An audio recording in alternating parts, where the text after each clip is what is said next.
Break Ranks is presented in association with Bands of America's Sun Safety partner, Outrun the Sun. This is the podcast helping to create, provide, and expand winners in life. Positively life-changing experiences through music for all. Go for it! This is the podcast that encourages everyone to break ranks. This time on Break Ranks, what does BOA want for its 50th birthday? Well, we want your memories. We are collecting stories, we're collecting videos, we're collecting photos, and we are collecting artifacts. We've got all the deets this time about what to expect from BOA's Golden Anniversary celebration, from the displays to the parties to a very special guest. We're really excited to have her back. And a must-have souvenir. We can just build it on our kitchen tables, so it's really fun. Then a couple of quick chats with two men born about 70 years apart about the lasting impact of music education and Bands of America. I'm convinced beyond any standard of measurement that band is the most important, significant academic discipline in our schools. I've done so many performances, but it all started with BOA. Get ready. It's time once again to break ranks. But before we get to any of that, let's go to the recaps. Bands of America held 5 regionals this past Saturday with shows spread out from Columbus, Ohio to Flagstaff, Arizona. And that's where we begin, almost 7,000 feet above sea level at Northern Arizona University's J. Lawrence Walkup Sky Dome. In first place, with a score of 79.950, the 2025 Bands of America Arizona Regional Champion, the Westlake High School Marching Band from Saratoga Springs, Utah. That's BOA Hall of Famer Cam Stasa on the mic, capping off a day that was plagued by rain and lightning. The storms kept causing delays in prelims due to the lightning threat to the bands and warm-ups outside. Eventually, all of the bands did get to do their preliminary performance, and the finals results were based on those prelim runs. Utah's Westlake High School dominated in general effect, scoring high enough in that caption to overcome music and visual wins by second place Corona del Sol High School of Arizona. Arizona's Mountain Ridge High School was third. The class champions in Flagstaff are Pinecrest Academy of Nevada Cadence in 1A, the Bruin Brigade from Bartlesville, Oklahoma in 2A, the 3A champ is Eastwood High School from Texas, and our overall champion Westlake also took home the Class 4A medallions. Let's head east to Texas next, where once again this past weekend there were 2 regionals, first in San Marcos in Central Texas on the campus of Texas State University. In first place, with a score of 82.85, the 2025 Bands of America Central Texas Regional Champion, the Ronald Reagan High School Marching Band from San Antonio, Texas. Announcer Charla Victor announcing the victors as Ronald Reagan High School finished just 0.8 of a point ahead of Mo and Jean Johnson High School, a band from a school that's only been open for 6 years, but is led by band director Joni Perez, who was at the helm for many years at the Woodlands High School, BOA's 2013 Grand National Champion. Another Texas band on the rise, Dripping Springs High School, was third in San Marcos. In prelims, Reagan was also the Class 4A champ. Robert E. Hendrickson High School was top in 3A. Long Creek High won 2A, and Gonzales High School was tops in 1A. From San Marcos, we head to Shenandoah, Texas, north of Houston, where I had the pleasure of announcing at Wood Forest Bank Stadium. And in first place, with a score of 80.55, 80.55, the 2025 Bands of America North Houston Regional Champion, the Cy-Fair High School Marching Band from Texas. Cy-Fair High School from Cypress, Texas ended up on top of a very competitive finals, which saw Cy-Fair win general effect, Bridgeland High School take visual performance, and College Park High School winning music. Bridgeland ended up second in finals with College Park third.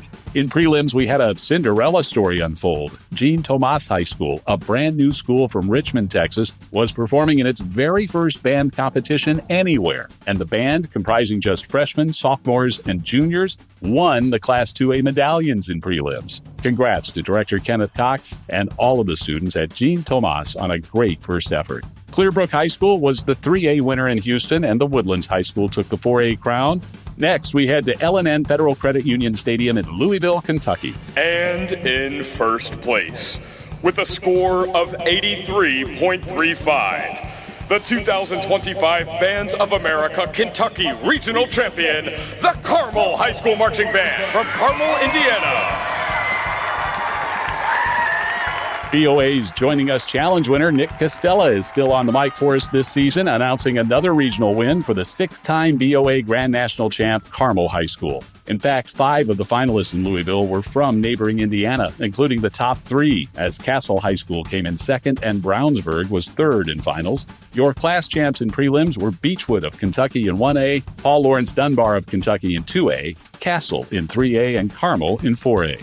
Finally, Columbus, Ohio, and announcer Brad Bell. And in first place, with a score of 81.75, 81.75, the 2025 Bands of America Central Ohio Regional Champions, the Kiski Area High School Marching Band from Vandergrift, Pennsylvania. BOA Class 2A powerhouse Kiski Area High School of Pennsylvania with a huge win by a narrow margin, squeaking by Indiana's Fishers High School by 15/100ths of a point. Campbell County of Kentucky was third in finals. Fishers did take home the Class 4A medallions in prelims. Dublin-Kaufman High School of Ohio was the 3A winner. Kiski had a caption sweep in 2A in prelims, and LaRue County High School of Kentucky claimed the 1A title.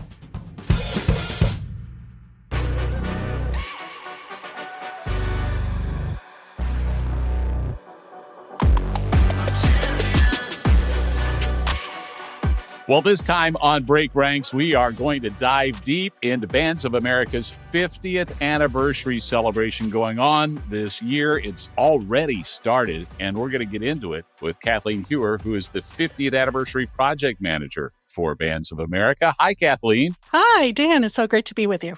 Great to be with you. Welcome to Break Ranks. Thank you. We have already covered one aspect pretty thoroughly of the 50th anniversary celebration, and that's Chuck Henson's Joining Us podcast, which is approaching 3,500 listens already in the first 10 episodes. That's very cool. Check out last week's Break Ranks to talk to Chuck, and then the 11th episode, I think, of the Joining Us podcast focuses on all of the BOA announcers, and I'm Chuck's guest on that podcast. So we've covered that. But there is one other audio-visual offering that's out there on social media right now that I wanted to touch on first. That's the 50 for 50 video series.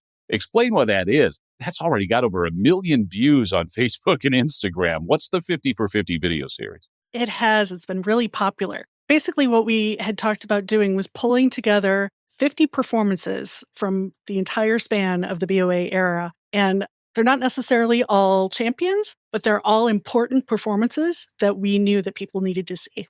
How did you go about picking those 50? That had to be tough. I actually wasn't on that particular call, but I imagine it was very, very tough. So it was committee and they debated and all of that? It wasn't just one person going, I like that show, I like that show? I think so. Well, it's definitely worth it. And some of my favorite performances are on there as well. And that's only going to continue to grow as we add more and more of the bands to that 50 for 50 video series. Okay, Kathleen, let's get into stuff that fans can actually get and can do and can be part of this spectacular 50th anniversary celebration. Let's talk merchandise first, because people are going to want to wear their BOA pride or show it in some way. And I don't know, maybe we should save this for last because I think it's one of the coolest things, but I'm not gonna.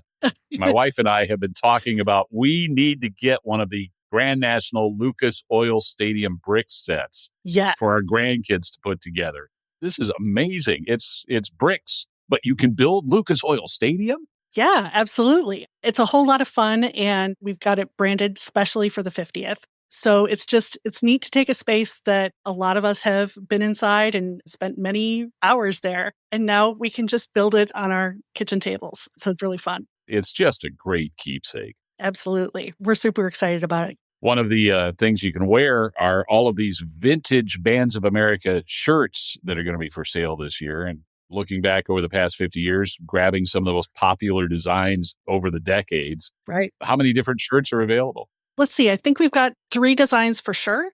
And the one that I have my eye on is a baseball t-shirt, and it says Marching Bands of America on it. So that's one of the few I don't already have in my collection. That, of course, the original name of Bands of America was Marching Bands of America. Right. And then there's a 50-year commemorative yearbook. There's a program for Grand Nationals, and they're always a great keepsake. What's going into the 50-year commemorative yearbook? Well, we kind of came at it from the same direction as the 50 for 50, where we just want to make sure that we highlight parts of our history that really everybody should know. So it's really a celebration of how we started and where we headed and how we ended up getting to where we are now. So it's really just going to be a beautiful keepsake for anyone who's been around Music for All or Bands of America, whether you've been with us for a year or whether you've been with us for most of the 50. So really excited to get that in our hands as well. How can folks get that merchandise? Is it already available at the BOA stands at early regionals right now? It's not ready yet. I believe it will be ready for pre-order very soon. If you want to stay up to date on that, I can give you the link to check. It'll be musicforall.org/50 years, all one word. All right. So you can go ahead and order it online. But some of this will eventually, like by the time Super Regionals roll around, will it be available in the BOA merchandise stands as well? That's what we're hoping. I think we're waiting for the last of the production questions to be answered. So either way, some cool stuff that you're going to want to collect this year.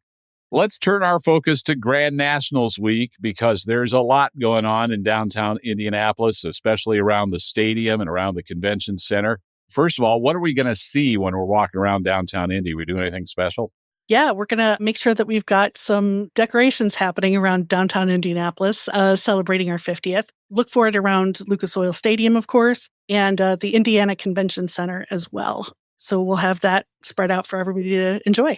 You know, the organizations like Visit Indy and the downtown folks in Indianapolis, they really embrace this mantle of being the marching arts capital of the world. Have they been excited about the 50th anniversary too? From all of the conversations I've had, they've been such a joy to work with over the years. And they've always given us such a warm welcome from when we originally moved our headquarters to Indianapolis all the way until the current day. They've been amazing and tons of help. And we're really excited to share this with them as well.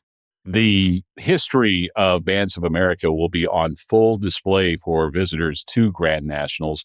We're going to have what amounts to a museum set up. Right. So we've found a spot in Lucas Oil. So on your way into the building, start looking for it, or you can obviously check it out at any of your breaks. But yeah, we're going to have an exhibit space where we can show off some of our favorite artifacts from the last 50 years. So it's going to be exciting. You can walk up and see everything that we've been able to collect from folks.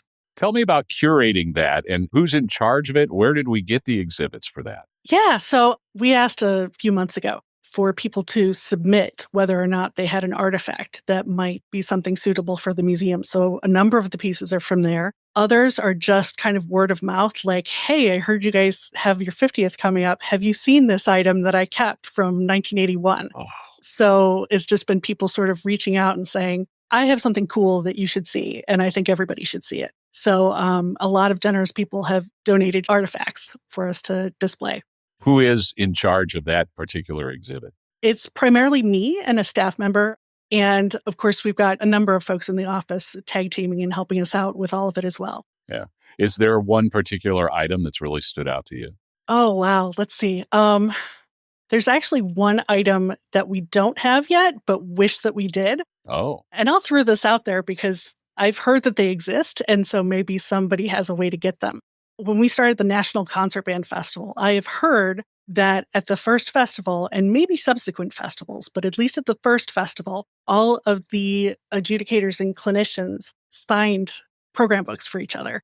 And so I've heard that they exist. I would love to get one into this exhibit. So if anyone out there knows how to track one down, definitely let us know. Can you, off the top of your head, remember the names of any of the judges who were there that first contest? Oh my gosh. I think Frederick Fennell was on the list. Oh, wow. Yeah. H. Robert Reynolds, I think, was named. Possibly Colonel Arnold Gabriel. I know he was there early. I don't know if he was at the very first one. But yeah, some of those greats. It would just be a really cool thing to show off to the crowds at Grand Nationals. Yeah, I can see absolutely why you would want to have, for posterity's sake, a copy of at least one of those programs. Right. Do we have any special guests coming in for the week? We do. We have Sandy Patty, and she's been a guest performer for us before at Grand Nationals. And I unfortunately didn't see it because that was kind of before my time. but I have heard so many people rave about her performance. I believe it was in 1986. So we're really excited to have her back. And so that's going to be a really fun performance. There's a lot of storytelling that's going to go on. I think, just being at the 50th anniversary, being there at Grand Nationals Week, the greatest joy is going to be person-to-person chats about, oh, yeah, I was here in 86, or I was there in 91 when this happened. The storytelling, some of it will be, like I say, just random and social, but you've got some actual formal storytelling planned. We do. We're pulling some things together where we've identified the stories of different people or different events that we're going to highlight and make sure that folks get to know and appreciate more. So we're excited to share some of those with you. How can folks who might have a story share them with Bands of America? Oh, please do. We are collecting stories. We're collecting videos. We're collecting photos. And we are collecting artifacts as well if you've got something that you're willing to loan to us for the weekend. For all of that, you can find links for that at musicforall.org/50years. Okay, musicforall.org/50years. And finally, Kathleen, Friday night, there is going to be a big shindig. Right. In fact, I understand we're almost sold out of our grand 50th anniversary celebration tickets.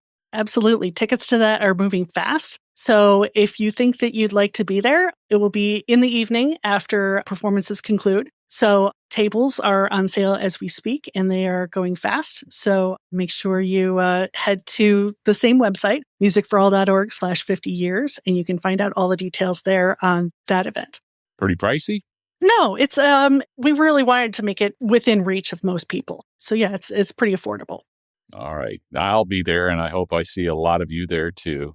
I'll throw this out there. If you see me walking around the concourse at any show this fall, and you want to tell me your Bands of America story, I'd be happy to record it for you and send it on to the right people. So if you see me, I'll do that too, or just go to musicforall.org and submit your thoughts there. Kathleen Heuer, it's been a pleasure. Thank you. Thanks so much.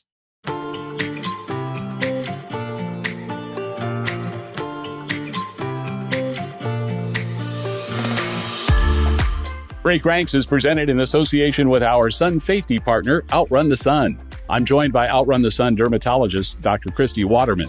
Last week, we talked about choosing the sunscreen with the right sun protection factor, or SPF. This time, how much sunscreen is enough?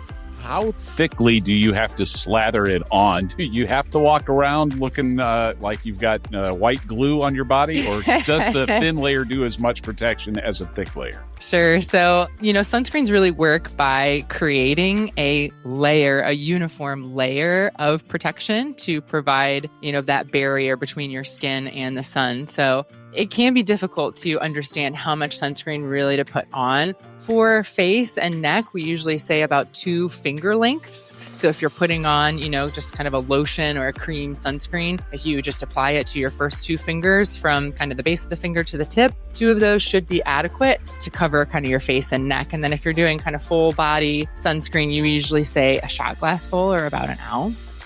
So that, and again, can be hard. Not everyone carries around a shot glass with them, but you want an even layer. If you don't get an even layer, then it's really not working as intended.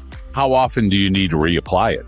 So we do recommend reapplying every 90 to 120 minutes, so about every hour and a half to 2 hours. And if you're sweating in between, then you're going to be disrupting that even layer. So reapplication needs to happen on a more frequent basis. I think that's one of the challenges that band students face, is being able to reapply as often as they need to maintain that even layer. And this is where sun protective clothing comes into the conversations. We'll take a closer look at sun protective clothing in next week's Break Ranks. Our thanks to Outrun the Sun, Bands of America's sun safety partner. I had some great chats with folks at the North Houston Regional this past weekend. 2 of those were with people at the opposite ends of their band careers. In a moment, we'll hear from an absolute legend in the band community, both in Texas and nationwide, the venerable Richard Crain, who at age 91 is still one of the most influential music educators in the country.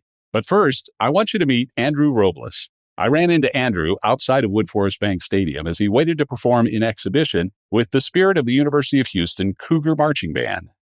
My name is Andrew Robles. I am a flute music education major at the University of Houston. I marched BOA for the Stephen F. Austin High School marching band in Sugar Land, Texas. And the thing I remember the most is kind of just the atmosphere of BOA competitions, being there with the other musicians around me and just learning and getting the ropes of performing, because music is something I've always wanted to do, for my whole life. And BOA really kind of set a standard and also set kind of like a dream for me and kind of what I wanted to do and kind of set the spark of my dream. And I think, going to BOA San Antonio, even watching other BOA competitions in Indianapolis, really inspired me to do more of this, inspired me to do more trumpet, inspired me to expand my variety of music. And yeah. I like the way you put that. It helped you learn the ropes of performance. I work in radio, and when I go on the air every day, I have that same feeling I had all those decades ago when you step on the field, right? Yeah. You learn that from BOA and part. Yes, definitely. Like, I've done so many performances, but it all started with BOA. Just being there and knowing that there's other bands from many other places in Texas, all across the U.S., right next to you, it really just gets you in a rush, but also just gets you excited to perform your own music, perform what you've been working on. And I think that's really something special. Are you a performance major, education major? Music education. Education, yes. So where do you see yourself in 5 years? Hopefully directing a band of my own. Texas? Yes, Texas. I think, ever since my first BOA competition, which was actually here. Was it? Yes, it was actually here in Shenandoah. It was Odyssey. My director was Ryan Demkovich. And, that year was just really monumental for me because it's the year I just really, it kind of opened my eyes of what I wanted to do. And, it really helped a lot with what my passion was and what I was thinking about. And, Spirit of Houston and, the Music Education School of Music, it really pushed me to be a better person, a better musician. And I really want to inspire some of the people that I've marched with and some of the kids that I want to inspire as a music director. Talk to me about the University of Houston and the music school. I've learned so much since I've got here. When I went in, auditions were really pressuring, and I've gone through a lot, like a lot of young musician experiences, kind of like, having a really bad lesson to having a really good performance to having a really bad performance. Some of the emotions real life. Yeah. Like a lot of the emotions I want to go through and want to hopefully one day express to students so that I can, build a foundation for them. Because in reality, this music school really gives you a good idea and good education on how to prepare yourself to prepare kids and students that you want to teach for the real world and for music. On the opposite end of the chronological spectrum is Richard Crain. Richard has taught countless music students in a career that spans decades in Texas. He retired in 2000 after 44 years in public music education and has recently served as president of the board of directors of the Midwest Clinic. He was a band director in Mercedes, Belton, Spring, and Westfield high schools in Texas. He and his wife, Gail, coordinated the National Concert Band Festival for 17 years for Music for All, and they are members of the Music for All Bands of America Hall of Fame. Richard Crain now lives in the Woodlands, Texas. I'm retired officially, but work with groups in this area. A lot of groups that want to apply for Midwest. I try to help them and guide them through the process, and I try to assure them of the level of competition because it's really stiff. And started working with Bands of America and Music for All, in 1991. And my wife and I organized the National Concert Festival up until about 2014. And she became ill and couldn't continue, so we gave it up. But wonderful experience all those years, and still glad to be a little part of it on the board of directors of Music for All. Talk to me about the current state of band music in the state of Texas. You're living in the heart of it. I think everybody knows the reputation. It's not just great marching programs, it's great concert programs as well. I've heard it attributed to everything from the teacher retirement system in this state to football being responsible in large part for how good the bands are. What do you credit it to? Glad you said concert programs. That's where it begins. If you don't have a good concert program, you're never going to achieve the fullest potential of the marching band. overall, I would say that we're about very strong, and the progress seems to be headed in the right direction where we can continue to grow and expand. You know, being a little bit old-fashioned and having observed music programs and students through the years, I'm convinced beyond any standard of measurement that band is the most important, significant academic discipline in our schools. And if you look out here at all these students in these bands, you see all races and creeds and cultures, and they're all working together toward a common goal. They have social interaction.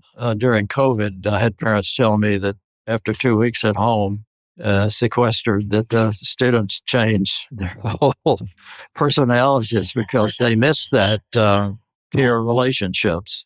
And no better place than in the band hall for that to develop prudently and positively. You mentioned about football. We did. In the 30s and 40s, the football was really strong coming out of World War II. And that was the cause because we got very involved in marching band and we grew and the different philosophies of marching band. And it was because of football games. And we've taken that to a much higher level now. And the degree of sophistication is amazing that these kids are able to do, but they have physical as well as mental and musical challenges on the field that helps them grow. My own children experience this. And but the academic, it is an academic discipline, and it complements every other academic discipline and school curriculum. Every study shows that to be the case. Yeah. Absolutely. Now, we don't have to justify our programs, but we do have to defend them constantly.